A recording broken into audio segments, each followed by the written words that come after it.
Pagi, Pak. Sehat semua kan? Hmm. Nggak ada yang kena corona kan? Sehat, sehat, Sehat, sehat. Pak. Sehat Pak, sehat, sehat. Sehat, sehat.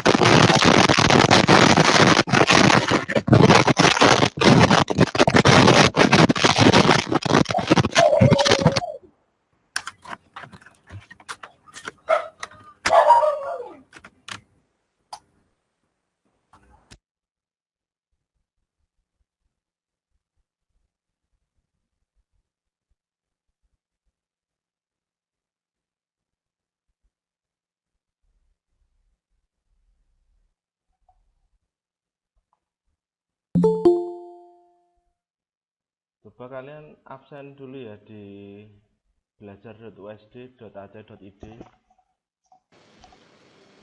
Oke, Pak.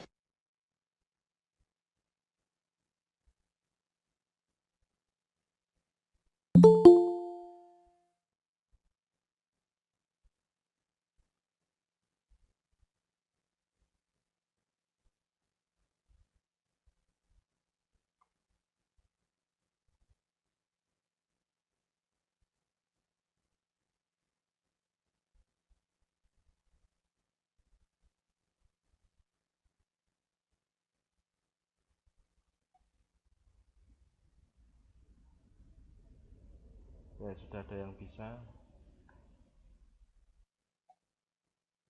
Oke, sebelum kita mulai,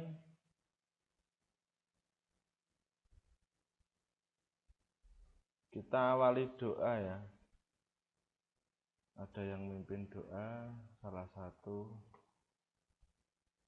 saya tunjuk ya, Antonius Eko Saputra. Silakan mimpin doa. Ya, Pak. Marilah teman-teman kita ambil sikap berdoa. Dalam nama Bapa, Putra, Roh Kudus. Amin. Selamat pagi, Bapak. Terima kasih atas rahmat-Mu. Syukur kami aturkan kepadamu. Kami dapat bangun pagi ini untuk melakukan kuliahan.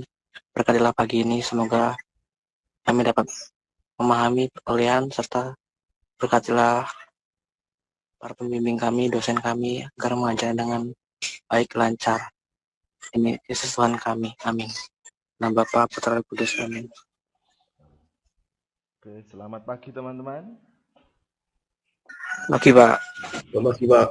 Pagi Pak. Kita sudah masuk ke pertemuan ketiga untuk hari ini. Rencana saya minggu ini ya akan mengadakan kuis. Nanti saya adakan hari Kamis pagi sekitar jam 8 nanti kuis. Bagi teman-teman yang belum install, nanti silakan install Quizzes ya. Saya pakai Quizzes. Nanti materinya dari pertemuan pertama sampai pertemuan ketiga. Nanti pakai itu. Kemudian pilihan ganda. Ini untuk quiz pertama hari Kamis. Jadi pastikan kalian mengerjakan, saya batasi waktu nanti. Kemudian di pertemuan ketiga ini kita akan membahas tentang perangkat keras komputer. Ini mungkin kalian teman-teman sudah beberapa yang mengenal ya untuk beberapa komponen komputer. Oke, sebentar saya share screen dulu.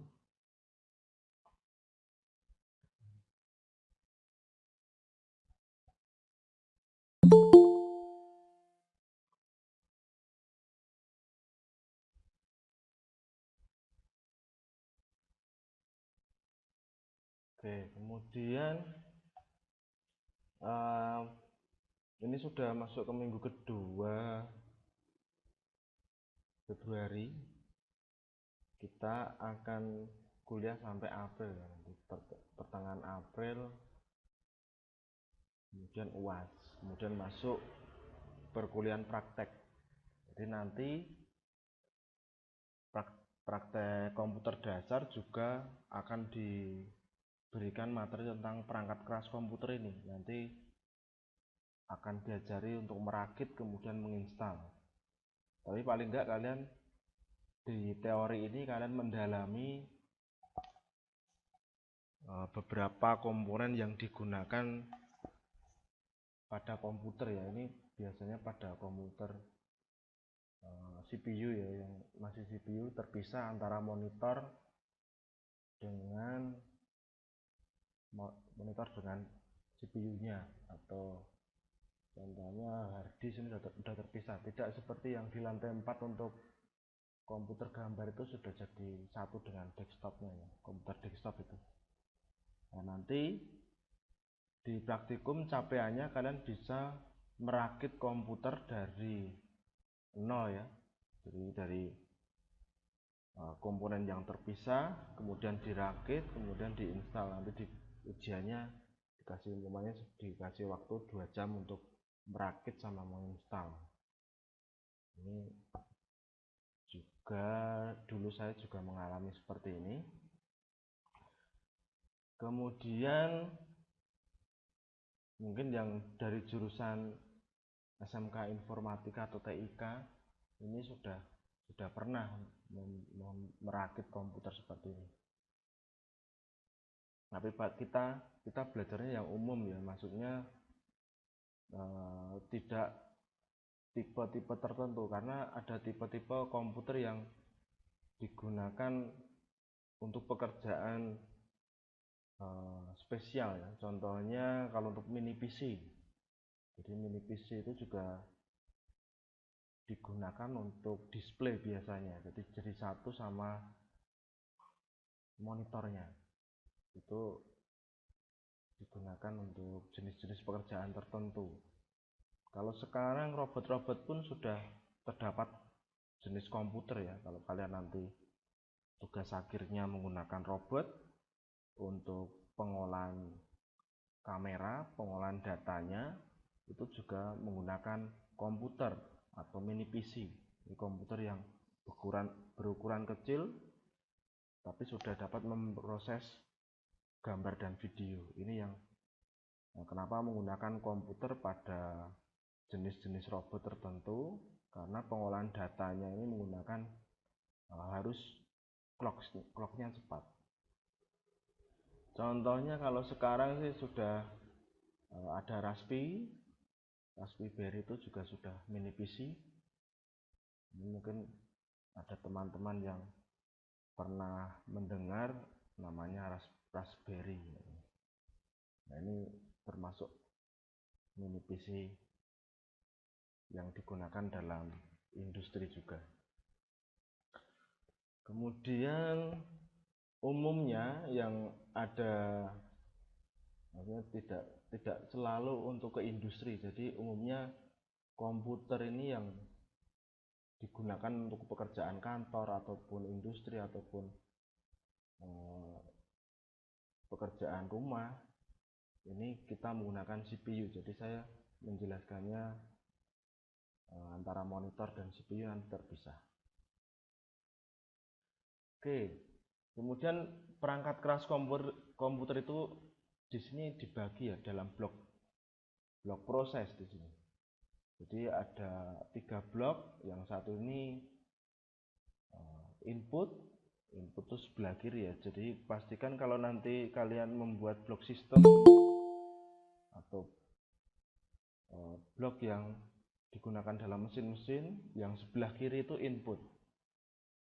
Kemudian yang tengah itu prosesnya, perangkat keras komputer, jadi memproses data-data input. Kemudian setelah diproses, blok ketiga ini sebelah paling kanan itu outputnya, bisa berupa layar, bisa berupa motor, bisa berupa suara, bisa berupa printer. Itu juga termasuk komponen output untuk perangkat keras komputer. Oke, selanjutnya perangkat komputer ini semua perangkat fisik komputer yang mempunyai fungsi tertentu. Di antaranya input, masukan, proses, dan output. Kemudian yang storage, penyimpanan dan peripheral tambahan ini nanti termasuk ke proses ya, karena dia mengakses data-data yang telah disimpan, kemudian diambil, kemudian diproses lagi, kemudian masuk ke output. Jadi antara penyimpanan RAM ataupun hard disk nanti masuk ke proses. Selanjutnya perangkat keras atau hardware biasanya ya, kalau yang berhubungan dengan fisik itu hardware. Di sini input adalah semua perangkat fisik komputer yang mempunyai tugas memberikan sinyal atau masukan ya. Data berupa bisa audio, gambar, dan video, visual audio. Di antaranya keyboard, mouse, scanner, speaker, CD-ROM, touchpad, touchscreen, ini termasuk input.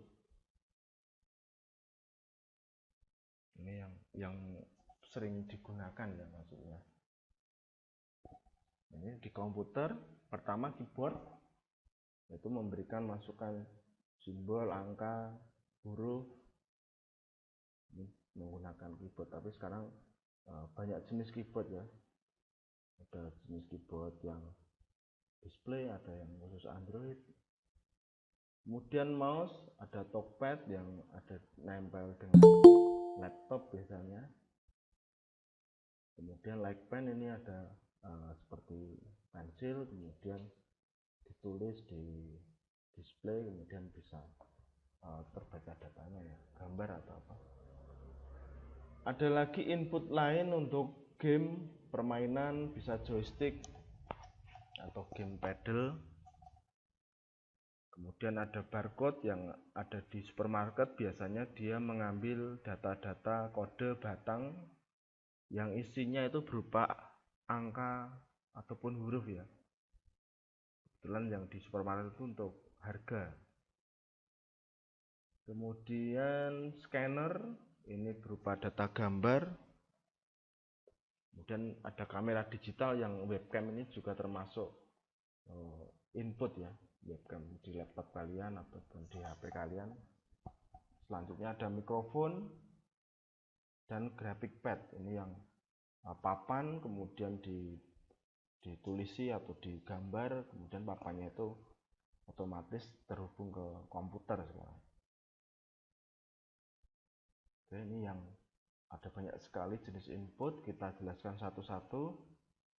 Pertama keyboard, ini fungsinya memasukkan huruf, angka, karakter khusus, ini sebagai media ya untuk pengguna. Kemudian melakukan perintah-perintah yang diperlukan seperti menyimpan, membuka file. Selanjutnya keyboard ini ada jenis keyboard QWERTY, yang berikutnya ini mirip seperti touch pada mesin ketik. Jadi susunan huruf pada keyboard ini sudah sesuai apa ya, seperti disamakan dengan mesin ketik. Kalau kalian dulu sebelum mengenal komputer paling enggak diajari mesin ketik ya, saya dulu waktu belum SMP, saya dulu waktu SMP itu masih belajar ada mesin ketik. Jadi tapi susunan keyboardnya itu tetap sama dengan komputer. Ini pelajari waktu masih SMP saya dulu. Kalau sekarang udah SD aja sudah komputer ya. Kemudian bentuknya ini mirip seperti itu pada mesin ketik. Keyboard QWERTY memiliki 4 bagian. Di sini ada tipe writer, numeric, function, special function. Kemudian ada huruf, angka, kemudian fungsi, umumnya perintah-perintah untuk copy paste, kemudian rata kiri, rata kanan, itu contoh perintah-perintah yang di pada keyboard ya. Kemudian huruf besar itu juga. Kemudian ada 4 ini special function, bisa untuk mematikan atau mendelete. Oke, input kedua selanjutnya mouse. Mouse ini kalau sekarang sudah menggunakan infrared ya. Kalau dulu masih menggunakan sistem roda atau bola ya, di dalamnya ada bola, kemudian kalau berputar dia membaca sensornya. Di situ juga ada sensor optocoupler atau rotary encoder ya di dalam mouse tipe dulu. Kalau sekarang di dalamnya sudah sensor infrared di situ. Sama di sini yang roll itu, scroll ini, dia di sini menggunakan rotary sistemnya. Jadi ada dua sensor di mouse, infrared yang menggeser posisi, sama roll ini untuk rotary encoder biasanya. Fungsi alat ini untuk perpindahan pointer atau kursor secara cepat ya. Selain itu dapat diperintah praktis dan cepat dibanding dengan keyboard. Mouse mulai digunakan secara maksimal sejak sistem operasi telah berbasiskan GUI ya, Graphic User Interface. Sinyal-sinyal listrik sebagai input device mouse ini dihasilkan oleh bola kecil. Nah ini yang mouse tipe dulu. Jadi ada bola kecil di dalam mouse sesuai dengan pergerakan atau pergeseran mouse-nya itu. Kalau sekarang perkembangannya sudah semakin maju ya. Ada beberapa jenis mouse yang tombolnya juga bertambah. Biasanya untuk game, untuk teman-teman yang suka game pasti sudah tahu lah jenis mouse seperti ini. Oke, kemudian talkpad ini yang tergabung dalam laptop ya. Di sini unit masukan dapat ketemuan pada laptop dan notebook dengan menggunakan sentuhan jari. Biasanya unit ini dapat digunakan sebagai pengganti mouse. Ini yang apa ya? Umpama teman-teman tidak terbiasa dengan mouse, malah biasa dengan talkpad ini. Kalau untuk desain, gambar elektro mungkin harus pakai mouse ya. Kalau seperti ini susah untuk pergeseran atau pergerakannya kurang tepat mungkin. Jadi sesuai kebutuhan. Kalau kebutuhan kalian cuma di kantor, yang digunakan aplikasi cuma Microsoft Office dan pemrograman umpamanya Arduino atau pemrograman PLC, tidak perlu pakai mouse, tapi cukup pakai talkpad di sini. Kemudian like pen di sini. Jadi seperti di sini pointer elektronik yang digunakan untuk memodifikasi atau mendesain gambar dengan screen di sini. Like pen memiliki sensor yang dapat mengirimkan sinyal cahaya ke komputer yang kemudian direkam di mana layar monitor bekerja dengan merekam 6 sinyal elektronik setiap hari per detik. Setiap hari per detik. Oke, jadi gambar langsung ke monitor. Jadi ada tipe-tipe komputer yang sudah digabung dengan talkpad ya, maksudnya touchscreen maksudnya. Di sini hampir sama dengan touchscreen. Dia memberikan inputan tapi dengan pen di sini, dengan pensil. Ini jenis masukan.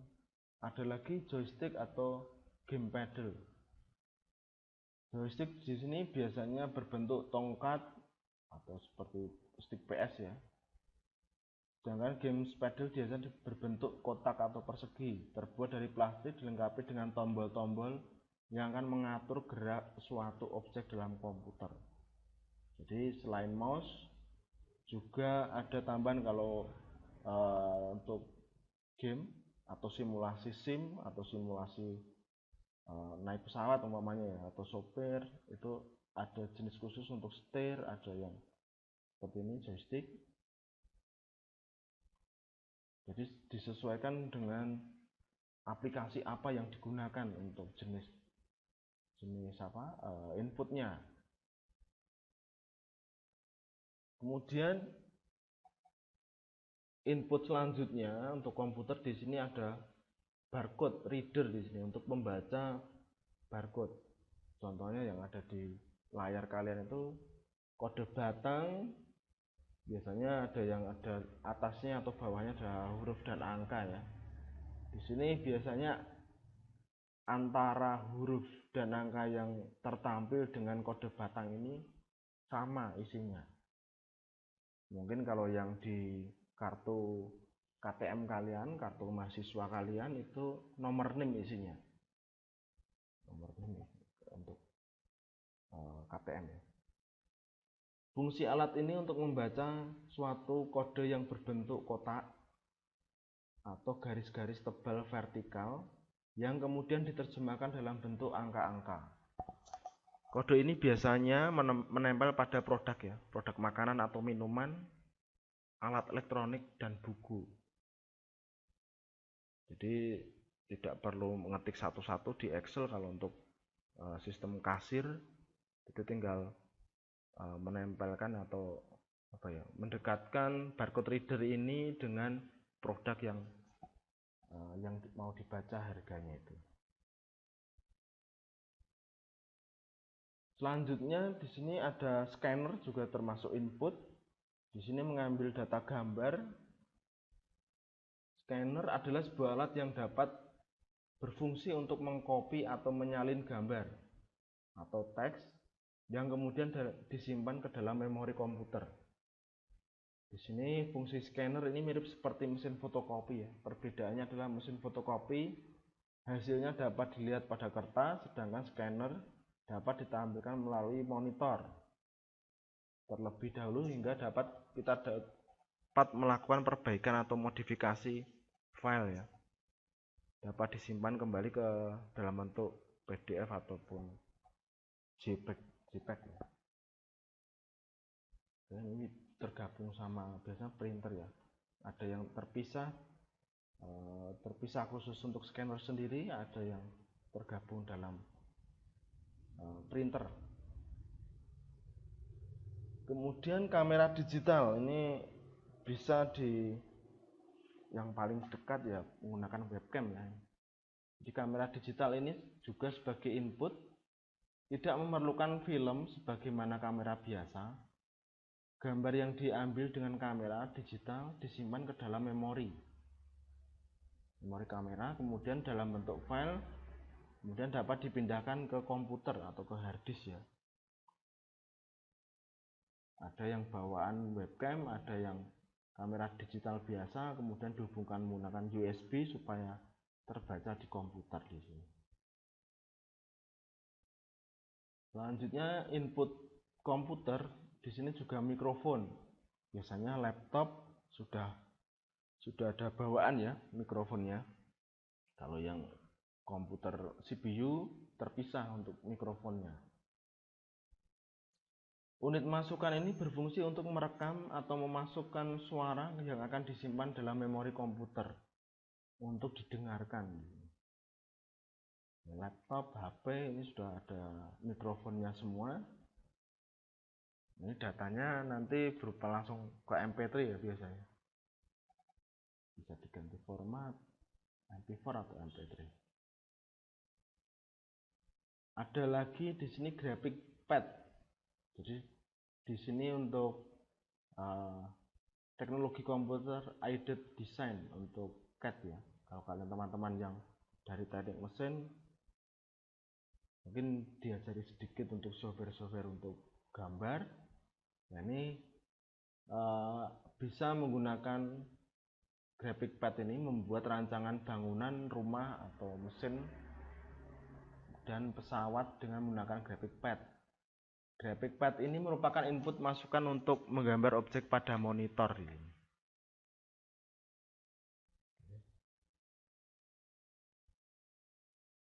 Oke, selanjutnya perangkat keras pada proses. Jadi tadi input yang sudah saya jelaskan, selanjutnya ke blok yang kedua atau yang tengah tadi itu perangkat keras proses. Di sini semua perangkat fisik komputer yang mempunyai tugas memproses data berupa suara, gambar, dan video yang sudah diinputkan atau yang ada di media penyimpanan, di antaranya prosesor, CPU, dan memori. Ya, jadi antara prosesor, CPU, memori termasuk perangkat keras proses. Kemudian kalau yang di komputer ya itu untuk namanya mainboard atau motherboard ya.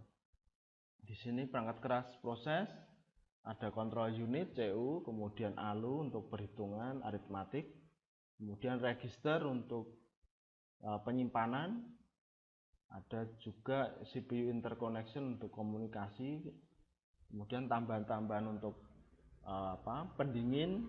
Kita biasanya menggunakan kipas ada heatsink untuk aluminium, jadi aluminium untuk mendinginkan kerja prosesor. Ada juga tipe lain untuk pendingin liquid cooler, di cairan yang menghasilkan dingin untuk mendinginkan bagian prosesornya. Ada dry ice cooler ini juga, dan nitrogen cair, biasanya untuk komputer-komputer yang memerlukan kecepatan tinggi ya. Ada juga untuk thermoelectric cooler, di sini juga untuk pendingin juga. Media proses, kemudian ada komponen pendingin, kemudian baru ke hardware proses. Oke, ini yang dinamakan mainboard pada komputer atau di dalam box CPU ya. Kalau kalian teman-teman sudah pernah membongkar komputer, teman-teman mungkin ada pernah merakit juga ya, dari SMK mungkin sudah diajari. Nah, di sini yang kotak putih ini untuk prosesornya. Kemudian disesuaikan ya antara prosesor dan soket. Jumlah pinnya ada berapa, ada 700 atau 500. Nanti disesuaikan antara CPU dan prosesor.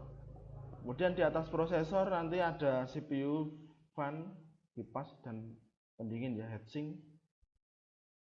Kemudian di sebelah bawah ini ada input, ada yang mouse, keyboard, yang warna hijau di bawah, paling bawah ini mouse, kemudian yang ungu keyboard. Kemudian di sini ada konektor untuk paralel. Dulu kalau teman-teman pernah mendengar printer tapi belum USB ya, jadi masih menggunakan komunikasi paralel, ini disambungkan ke sini. Kemudian ada komunikasi serial, USB serial juga. Di sini ada juga LAN card untuk komunikasi jaringan kabel internet atau LAN ya. Ada 4 USB yang tersedia, 6 di sini ada 6. Kemudian ada suara ya, sound untuk mikrofon dan speaker.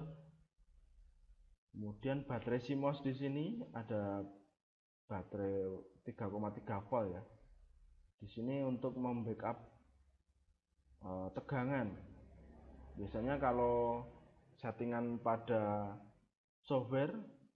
softwarenya BIOS itu kalau dicabut baterainya di sini, ini settingannya akan ke default atau kembali ke settingan awal. Kemudian di sini ada settingan untuk PCI slot, bisa disambungkan ke VGA, ke monitor atau sound card. Ada tambahan jenis konektor suara. Kemudian AGP slot, ada di sini heatsink, ID konektor untuk komunikasi untuk RAM ya, DRAM atau SDRAM atau jenis yang terbaru ya, mungkin RAM 3 ya, versi 3 ya. Kemudian ada 20 pin ATX power connector. Jadi di sini satu konektor ini terhubung ke power supply, ada bagian nanti power supply, jadi yang 20 pin ATX power connector ini ke power supply. Oke, selanjutnya perangkat proses. Di sini proses merupakan instruksi atau perintah yang dikerjakan oleh komputer untuk menjalankan operasi data serta operasi aritmatik dan logika yang dilakukan pada data.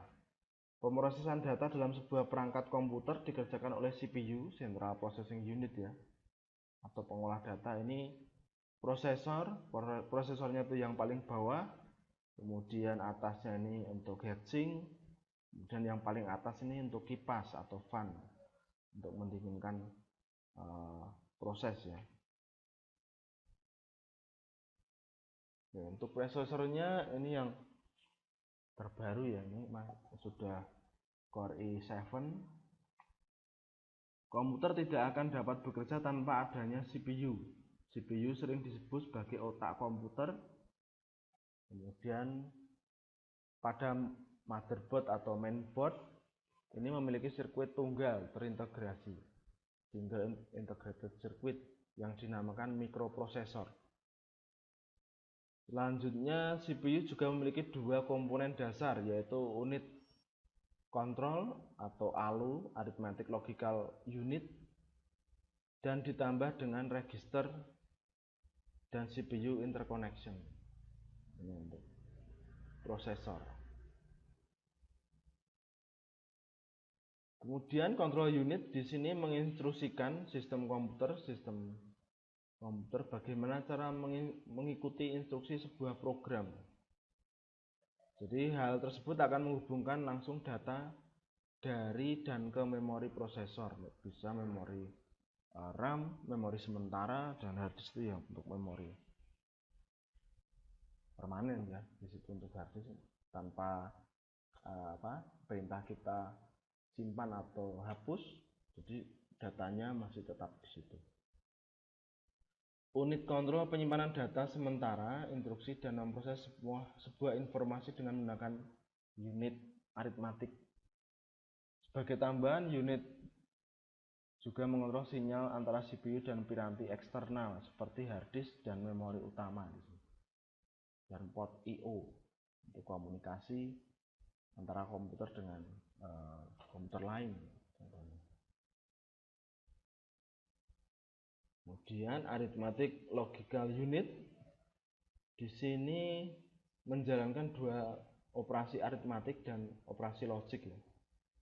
Perhitungan, kemudian sekuensial untuk program-program yang mesin ya. Jadi umpamanya kalau sekuensial ya, umpamanya saya hidupkan tombol, pencet tombol, maka lampu akan hidup, lampu 1, dan lampu 2 akan mati. Itu sekuensial. Jadi perintah yang sekali tekan proses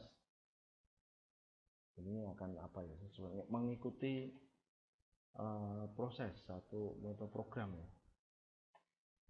Contoh operasi logis seperti AND, OR, XOR digunakan untuk membuat perbandingan dan mengambil keputusan. Operasi logis akan menentukan bagaimana sebuah program akan dieksekusi. Selanjutnya register. Di sini sejumlah kecil memori komputer yang bekerja dengan kecepatan sangat tinggi, yang digunakan untuk melakukan eksekusi terhadap program-program komputer dengan menyediakan akses yang cepat terhadap nilai-nilai yang umum digunakan. Bisa digambarkan ya, register untuk RAM ya di sini.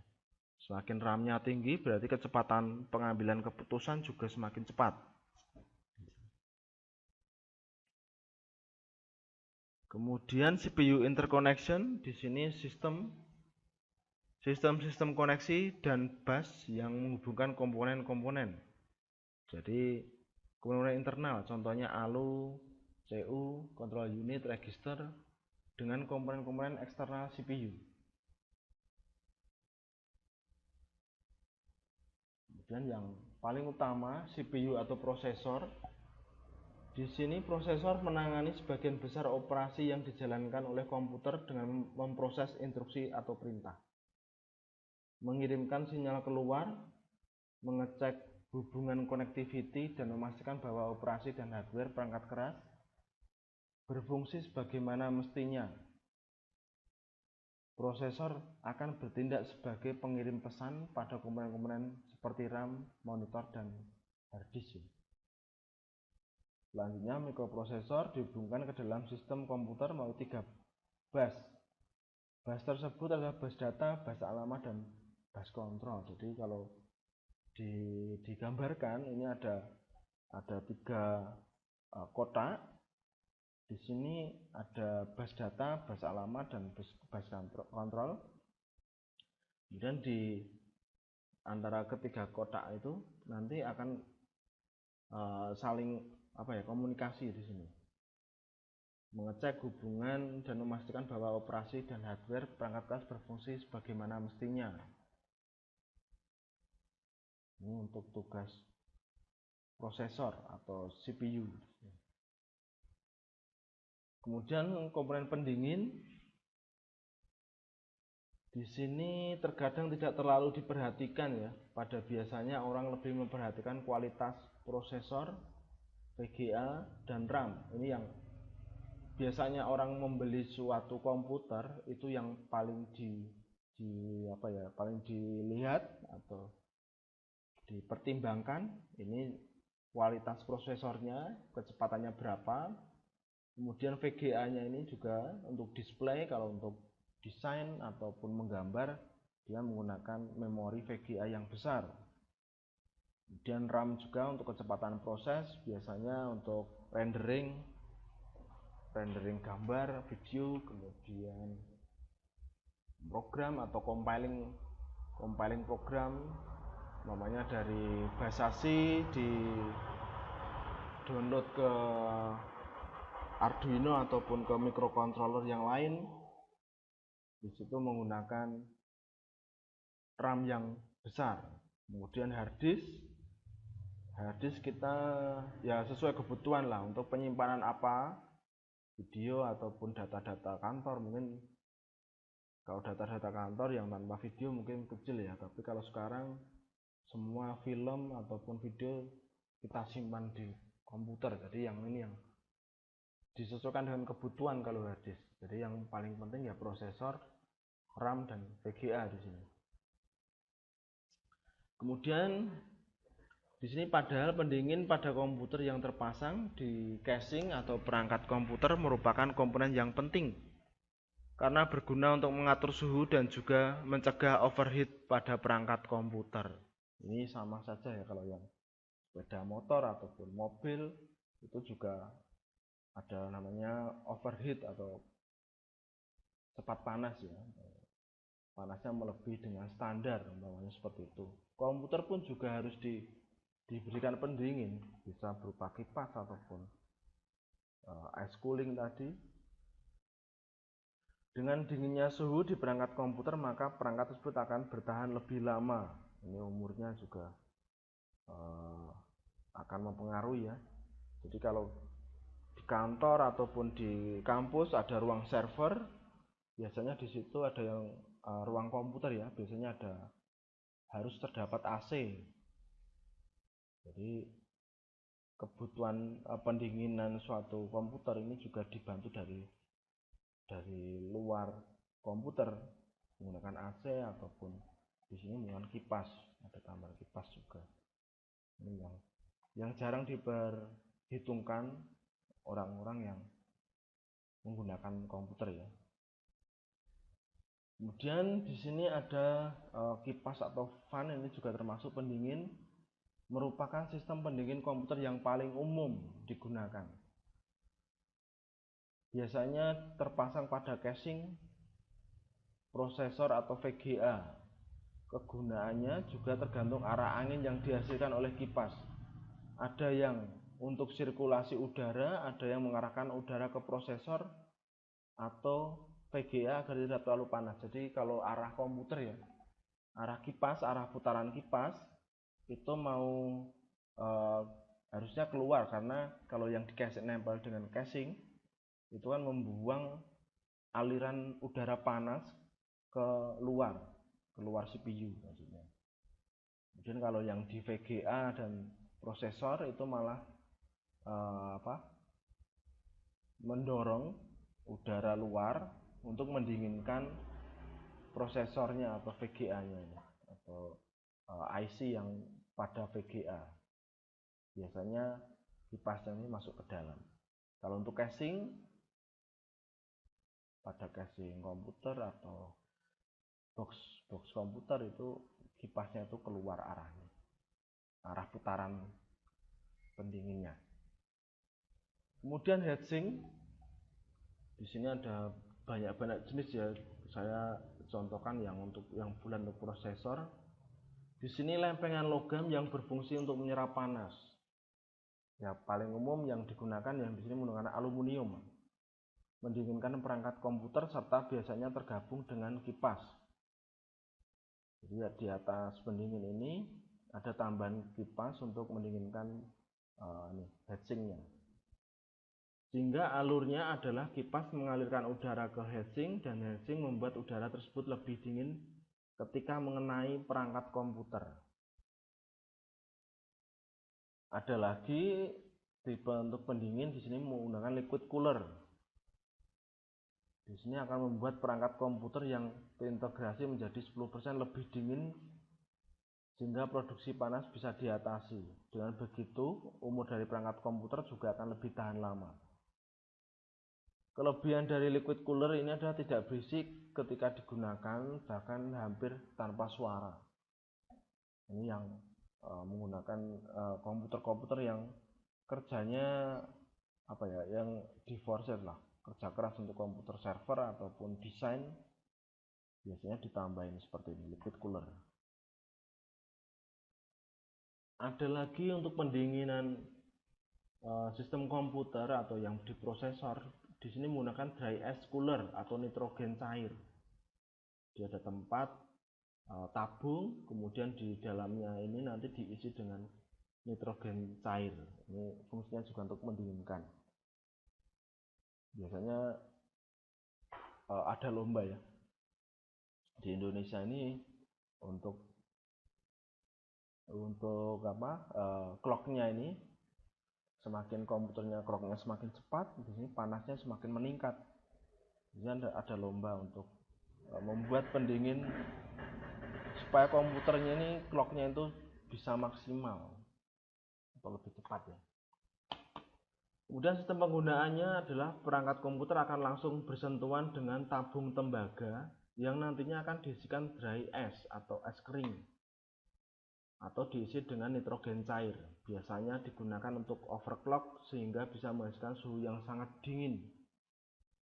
Efek dari overclock adalah panas yang berlebih pada perangkat komputer karena dipaksa untuk menghasilkan kemampuan maksimal. Untuk menghindari pengembunan dari hasil pendinginan, maka seluruh komponen akan dilapisi pasta pada sekeliling tabung dan diberi isolator panas.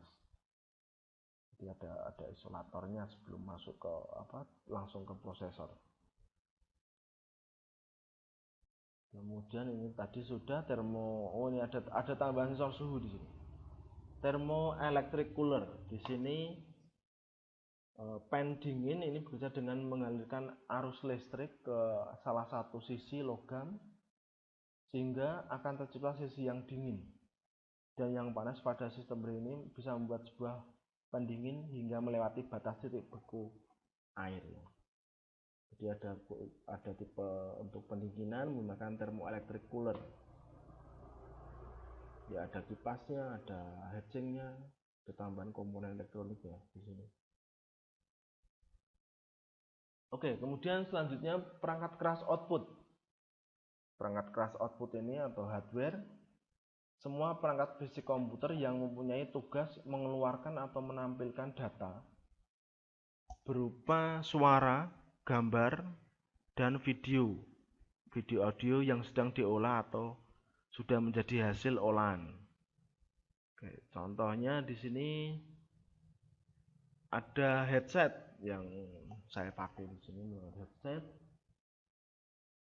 menghasilkan suara, kemudian monitor, gambar, kemudian printer ini untuk mencetak suatu data, selanjutnya speaker ini juga suara, proyektor ini juga gambar. Jadi di sini sebagai perangkat keras output komputer ini. Oke, untuk monitor sendiri, komputer biasanya dihubungkan pada peranti display juga dengan sebagai monitor. Monitor ditunjukkan dalam gambar. Kemudian biasanya tersedia dalam tipe ukuran karakteristik yang berbeda. Kalau dulu masih menggunakan tabung atau CRT, sekarang LED ya. Jadi perkembangannya dari CRT, kemudian plasma, kemudian LCD, kemudian yang terakhir LED. Ini sudah perkembangan monitor di sini untuk menekan biaya dayanya ya. Jadi semakin hemat energinya, wattnya semakin kecil, kemudian tampilan grafisnya juga semakin baik. Oke. Selanjutnya perangkat keras output kedua di sini printer ya. Di sini untuk mencetak ini pun ada beberapa tipe printer. Ada yang menggunakan masih tinta cair ataupun yang menggunakan laser. Di sini kalau laser sudah menggunakan bubuk ya, tinta bubuk. Jadi ada jenis-jenis printer yang ya disesuaikan dengan kebutuhan. Kalau kantor yang setiap hari harus ngeprint mungkin harus ke printer laser ya. Juga kalau yang di untuk membuat PCB biasanya menggunakan printer tipe laser. Jadi di print dulu data gambar PCB-nya, kemudian di print pada kertas foto. Oke ya, sebentar ya, saya pending dulu. Ya, sebentar.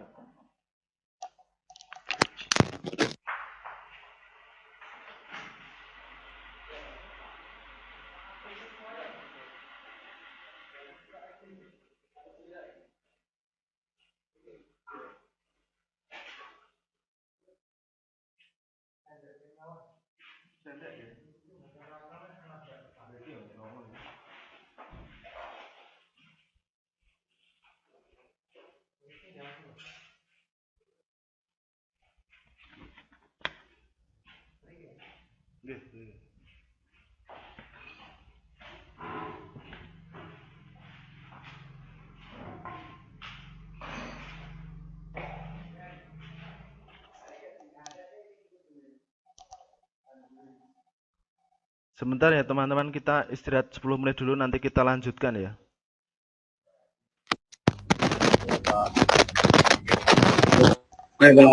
Ya ini ada tamu soalnya. 10 menit lagi kita lanjutkan lagi. Siapa? Oke, Pak. Siap, Pak.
Selamat pagi.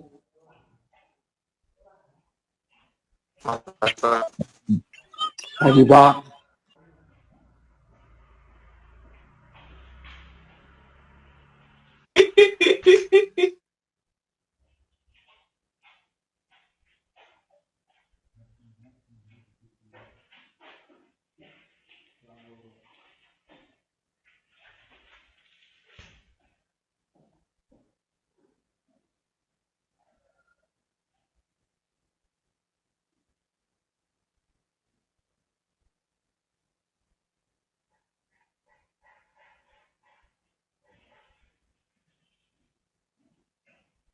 Kalau bawah di bawah spek.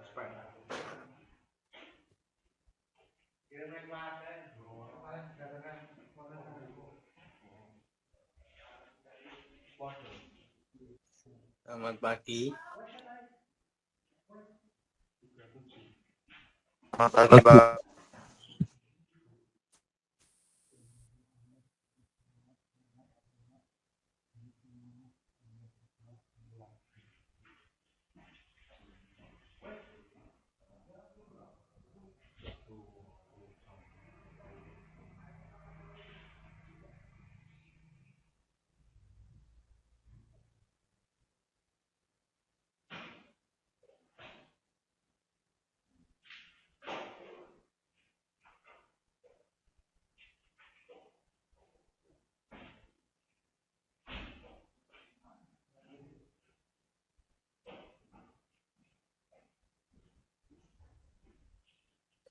Selamat pagi. Selamat pagi, Pak. Pagi, Pak. Pagi, Pak. Pagi.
Siap, siap, Om.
Oke teman-teman, kita lanjut lagi ya.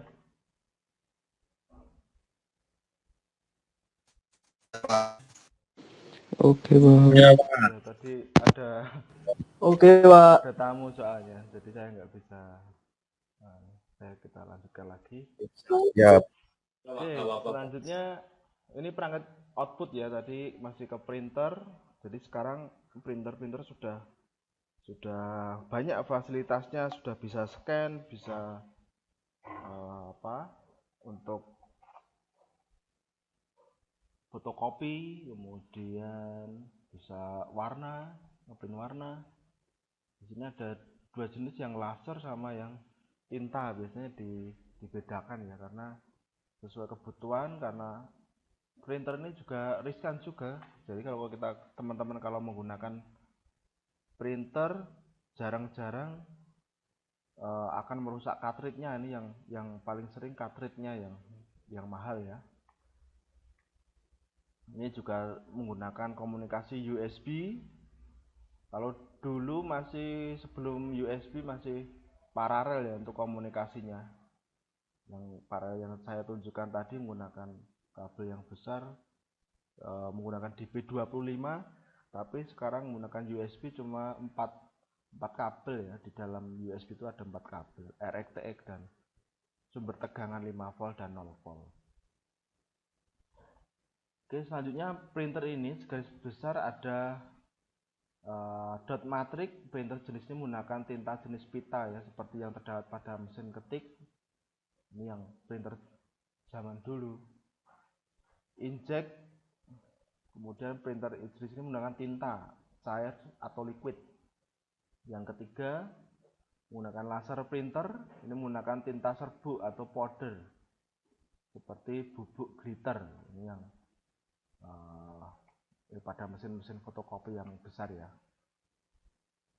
Selanjutnya perangkat output termasuk speaker. Jadi sekarang CPU ataupun komputer laptop, netbook itu sudah ada tambahan speaker.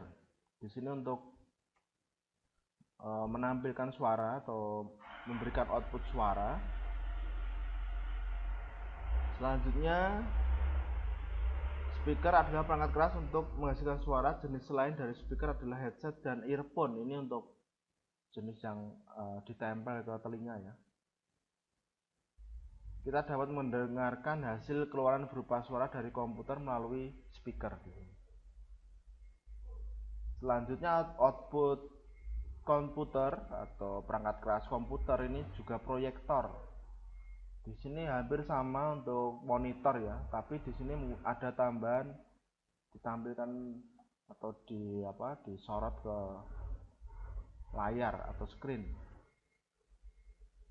Komunikasinya dengan CPU pun menggunakan bisa VGA, bisa HDMI, ataupun sekarang bisa lewat wireless ya, untuk menampilkan dari HP ke proyektor pun bisa.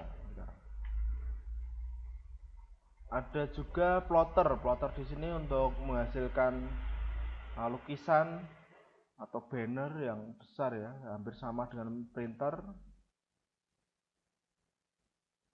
Ini juga hampir sama dengan printer. Ini juga termasuk output dari perangkat keras komputer. Selanjutnya setelah input, proses output, ada penyimpanan, unit penyimpanan. Di sini hard disk atau sering disingkat HDD, atau sekarang yang tipe terbaru menggunakan SD ya, menggunakan tipe hard disk yang sudah SSD. Kemudian untuk menyimpan data komputer, penyimpanan operation system OS sebagai alat booting komputer. Biasanya kalau sekarang ya sudah menggunakan SSD, ukurannya lebih kecil, lebih ringan, tanpa piringan, tapi di dalamnya itu sudah berupa transistor IC yang dapat menyimpan memori yang lebih besar begitu.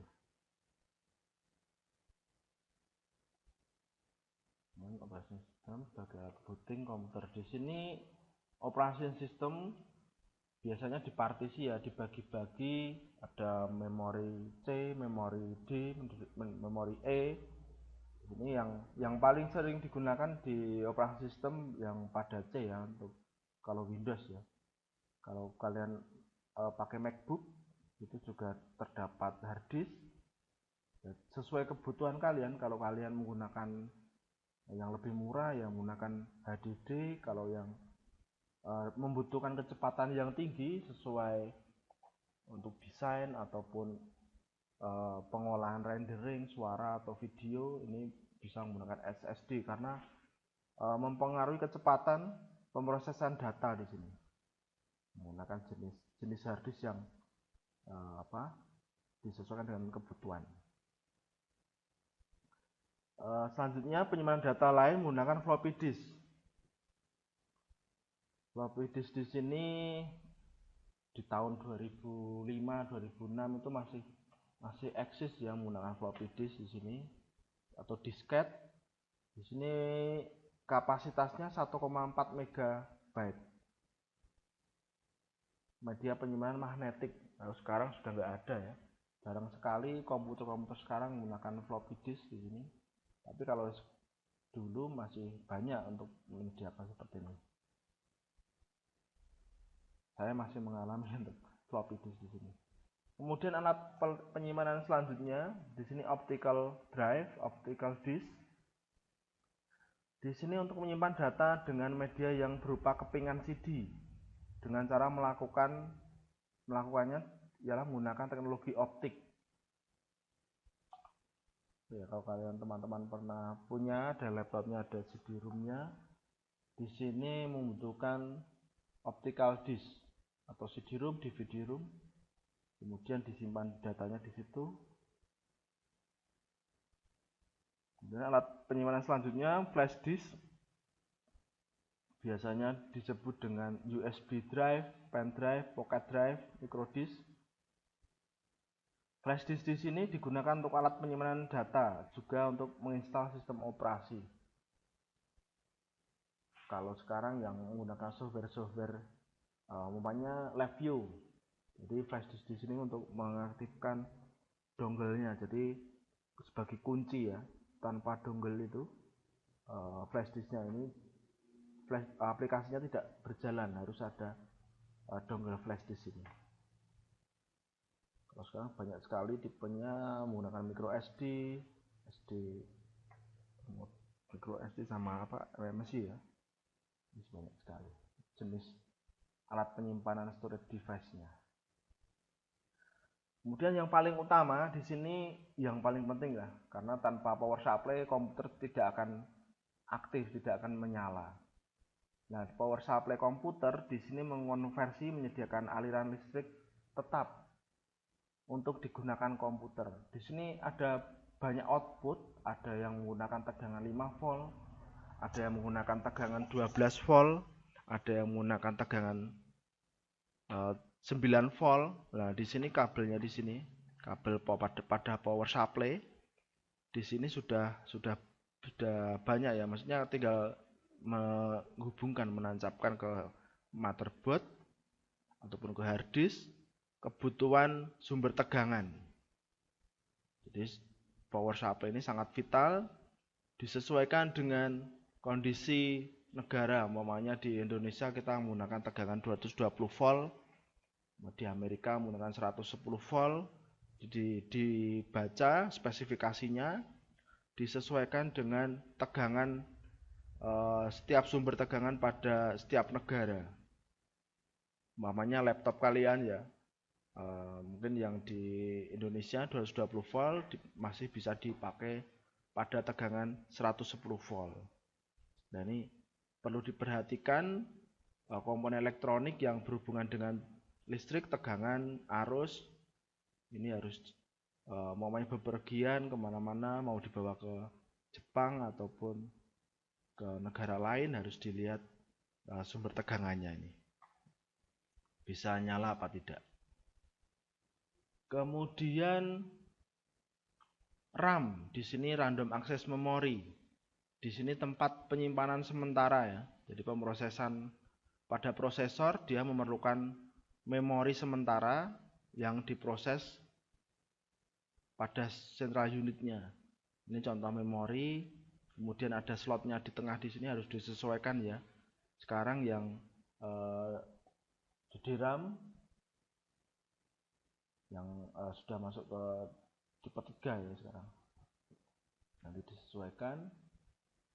Ada biasanya kalau satu CPU atau komputer bisa ada 2 slot untuk menambah memori. Jadi ya semakin memorinya besar berarti kecepatan pemrosesan data pada prosesor akan semakin cepat.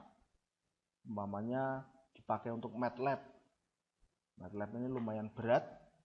Jadi semakin RAM-nya ini semakin tinggi, maka pemrosesan atau penggunaan MATLAB waktu membuka aplikasinya itu juga semakin cepat. Oke, kemudian alat pemrosesan selanjutnya, processing device, sering disebut graphic card atau VGA, kartu grafis ataupun video card, adalah berfungsi untuk mengubah sinyal digital dari komputer menjadi tampilan grafis pada layar monitor. Di sini kartu VGA, video graphic adapter, berguna untuk menerjemahkan output keluaran komputer ke monitor. Nah, ini yang kalau teman-teman suka game, memorinya VGA semakin besar, tampilan di komputer, di monitor akan semakin bagus ya. Warna, dari segi warna, pixelnya itu akan semakin bagus. Kemudian kecepatan kecepatan dalam memberikan input, umpamanya saya menggunakan joystick main PS10 atau sekarang sudah 2019 ya atau 2020 yang PS itu, ini bisa menambah kecepatan pemrosesan sama grafisnya akan semakin baik. Kemudian peripheral, di sini ada unit tambahan ya, ada tambahan modem. Di sini untuk alat komunikasi 2 arah ya, menghubungkan komputer ke jaringan internet. Biasanya menggunakan jaringan wireless. Jadi ada tambahan komputer yang atau laptop ya, di sini ada tambahan untuk komunikasi keluar, bisa modem untuk Bluetooth ataupun wireless atau infrared. Kalau sekarang sih sudah jarang ya digunakan untuk komputer menggunakan infrared. Jadi yang paling sering itu Bluetooth dan wireless. Ini untuk komunikasi, mengirim dan menerima data. Selanjutnya alat bantu suara, di sini sound card ya namanya. Untuk mengeluarkan suara atau merekam suara. Jadi ada tambahan, umpamanya untuk studio perekaman, studio radio, dia membutuhkan suara output yang bagus, kemudian bisa diatur equalizernya, treble, bass. Ini harus ada tambahan sound cardnya. Jadi tidak cuma mengandalkan dari bawaan komputer, tapi kita menambah output suaranya. Oke, itu aja untuk pertemuan hari ini. Ada pertanyaan teman-teman?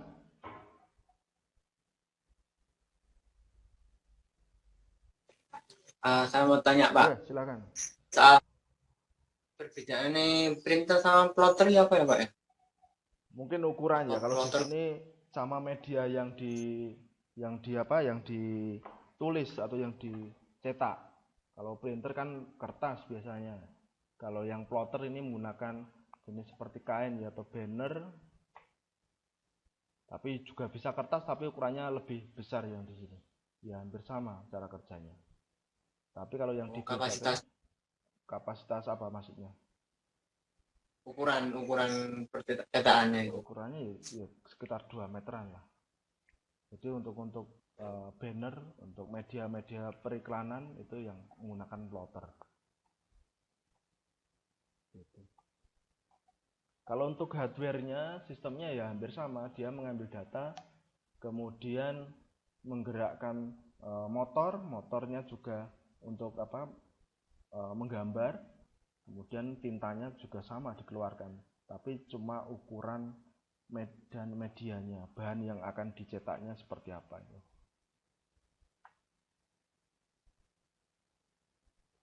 Oke. Ada lagi teman-teman?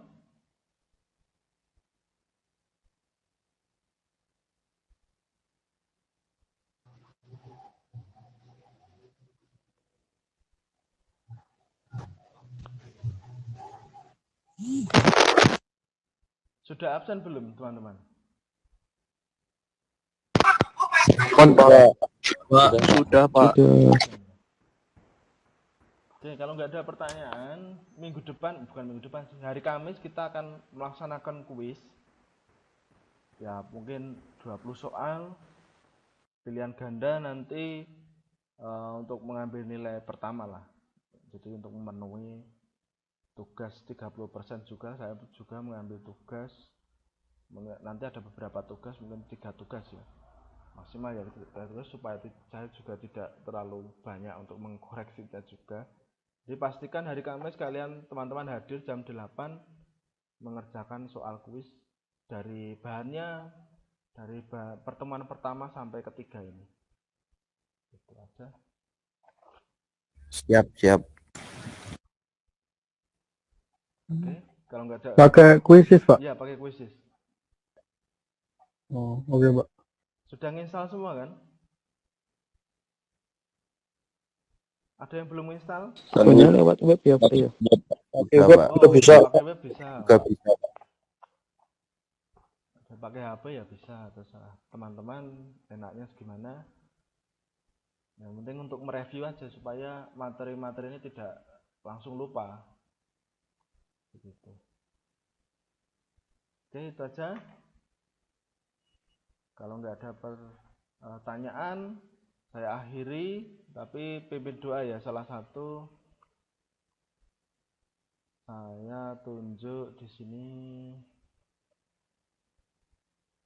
Mikael Daru ada nggak? Ada, Pak. Oke, pimpin doa ya. Siap. Silakan.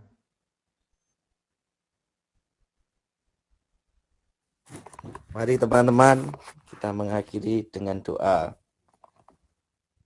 Dalam nama Bapa, Putra, dan Roh Kudus. Amin. Ya Tuhan, terima kasih atas berkat-Mu dari pagi hingga siang hari ini. Engkau berikan kami kelancaran dalam perkuliahan. Sekarang kami ingin melanjutkan kegiatan lagi. Semoga Engkau memberkati kami. Amin. Bapa kami yang ada di surga, dimuliakanlah nama-Mu. Datanglah kerajaanmu, jadilah kehendak-Mu di atas bumi seperti di surga. Berilah kami rezeki pada hari ini, dan ampunilah kesalahan kami, seperti kami mengampuni yang bersalah kepada kami. Dan janganlah masukkan kami ke dalam percobaan, tapi bebaskanlah kami dari yang jahat. Amin. Dalam nama Bapa, Putra, dan Roh Kudus. Amin. Oke, terima kasih Daru. Oke, selanjutnya Siapa? disiapkan ya materinya, saya share di belajar.usd.ac.id. Tetap jaga kesehatan ya teman-teman, jangan terlalu sering keluar, kurangi jalan-jalannya, fokus ke kuliah. Itu aja, lakukan hal positif lah. Itu aja, selamat siang, selamat beraktivitas. Siapa? Terima kasih. Terima Terima kasih, Pak. Terima kasih. Terima kasih. Terima kasih, Pak. Sama-sama.